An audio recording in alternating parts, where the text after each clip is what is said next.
Mr. President, you're in litigation with CBS News. Is this a case that you'd like to see go to trial, or are you open? With who? CBS, CBS? Yes. Well, CBS did something that was amazing. Kamala was unable to answer a question properly, and they took the question that they asked and they inserted an answer. They gave her an answer. This was 2 days before the election, right before the Sunday night before the election.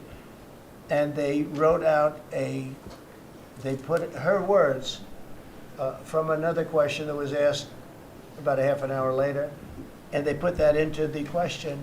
Nobody's ever even heard of it before. Nobody's ever heard of anything like this before, but they then did it, they say, on numerous occasions. And the FCC is looking at it very strongly, and everybody's looking at it, but nobody's ever seen anything. Think of it, they took her answers and they changed them. And I don't mean they changed a word or two, or they cut off a half a sentence, or they cut off a couple of words. I mean, I've had that happen too, but that you just say, then they say, well, we want brevity. We wanted to do it for time. They took out her answer and they inserted an entirely different answer that made her sound competent.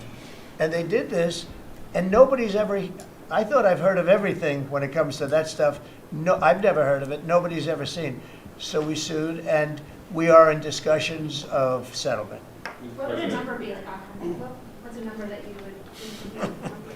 I think it's a lot. No, I mean, it could have, it probably did affect the election. I mean, we won by a lot. As I said, too big to rig, but it probably did affect the election. Probably could have won by more, but I could have lost the election because of that.